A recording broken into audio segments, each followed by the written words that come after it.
हाय दोस्तों, 1000 में मेरी बहन है कि आज के एपिसोड में आप देखेंगे कि तो यहाँ करण मीडिया वालों को कॉल करता है और मानवी के खिलाफ सब कुछ लिखने के लिए कहता है। तो वैसे में वीरेन वहाँ आ जाता है और वो सब बातें सुन लेता है। तो करण वीरेन को देख लेता है और वो अपनी बात पलट देता है। तो वीरेन ये सब देखकर देखता ही रह जाता है।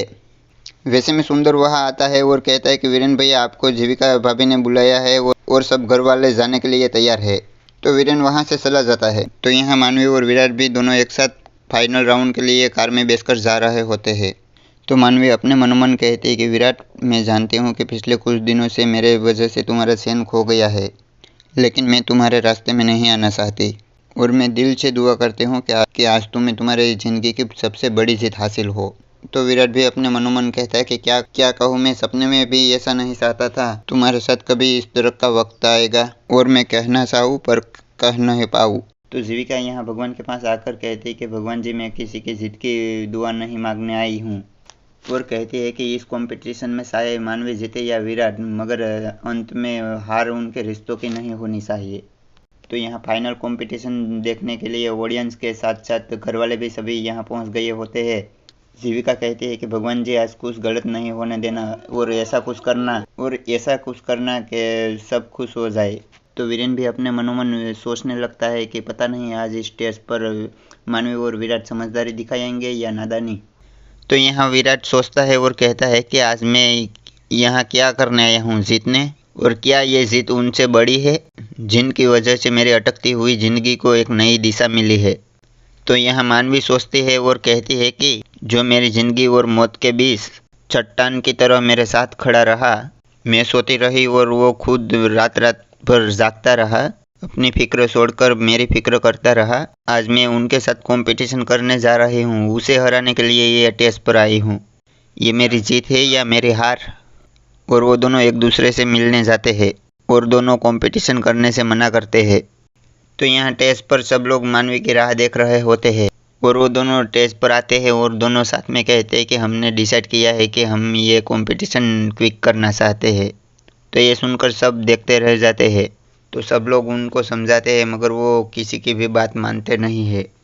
तो सुजीत और राधा स्टेज पर जाते हैं और विराट और मानवी को कहते हैं कि तुम लोग ये जानते होगे कि कोई भी सिंगर ऐसे शो छोड़कर नहीं जाता। तो विराट कहता है कि देखिए सर, आपका जो भी कोई खर्चा हुआ है वो हम पेमेंट कर देंगे। तो राधा कहती है कि तुम्हें पता है कि ये रकम कितनी बड़ी हो सकती है? तो विराट कहता है कि वो रकम कितनी भी बड़ी हो मगर मेरे प्यार से बड़ी नहीं, और सभी बात उनको बताता है। तो ये सब सुनकर राधा कहती है कि तुम्हारी ये सब बातें सुनकर मुझे मेरे पुराने दिन याद आ गए, और वो अपनी पुरानी सब बातें बताती है। उनके बाद मानवी टेस्ट पर आके माइक में कहती है कि यहाँ बैठे सभी लोगों से मैं दिल से माफ़ी मांगती हूँ और उम्मीद करती हूँ कि आप लोग हमारे रिश्ते को और गहराई को समझ पाए।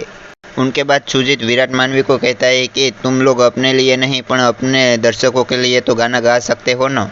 तो ये सुनकर विराट और मानवी कहते हैं कि ओके सर, हम गाना गाएंगे, और वो दोनों गाना गाते हैं। उनके बाद सारे दर्शकों तालियां बजाते हैं। उनके बाद सुजीत और राधा विजेता का अनाउंस करने के लिए स्टेज पर जाते हैं। तो विराट और मानवी विजेता का नाम सुनने के लिए मना करते हैं और वो कहते हैं कि हम नहीं सुनना चाहते, हमारे में से विनर कौन है, और ये जो हमारी ट्रॉफी है वो आप सेकंड या थर्ड वाले को विनर को भी दे सकते हैं।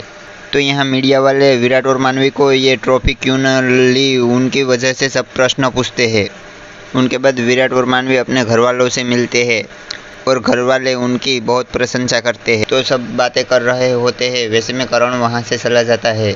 तो मानवी कहती है कि मैं अपना मोबाइल भूल गई और वो मोबाइल लेने जाने के लिए कहती है।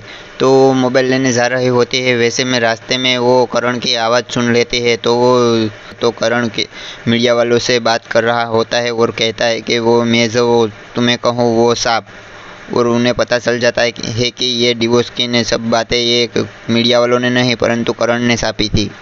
तो यहाँ सब खाना खा रहे होते हैं। तो वैसे में नौकर वहाँ फ़ोन लेकर आता है और दादाजी को कहता है कि दादाजी, शर्मा जी का फ़ोन है। तो दादाजी उनको डांटते हैं और उनको कहते हैं कि तुम्हें पता है ना कि हम खाना खाते हैं तब फ़ोन मत लाया करो। तो नौकर कहता है कि जी दादाजी पता है, मगर उन्होंने कहा कि कुछ अर्जेंट है। तो दादाजी कॉल उठाते हैं और कहते हैं कि क्या हुआ, सब कुछ ठीक ठाक। तो शर्मा जी कहते हैं कि जायसवाल वहाँ जेल से छूट गया है। तो ये बात सुनकर दादाजी निराश हो जाते हैं। तो घर वाले सभी दादाजी को कहते हैं ना, क्या हुआ, सब कुछ ठीक ठाक तो है ना। तो दादाजी कहते हैं कि हाँ ठीक ठाक तो है, मगर जायसवाल जेल से छूट गया है। तो ये बात सुनकर घर वाले सभी भी परेशान हो जाते हैं। प्लीज़ दोस्तों, ये वीडियो आपको अच्छा लगा है तो इसको लाइक और शेयर ज़रूर कर दे। और 1000 में मेरी बहन है कि आने वाले अपकमिंग एपिसोड देखने में आप इंटरेस्ट रखते हैं तो इस चैनल को सब्सक्राइब ज़रूर कर लें, क्योंकि आने वाले वीडियो की नोटिफिकेशन आपको तुरंत मिल पाए। तो चलो दोस्तों, मिलेंगे अगले वीडियो में।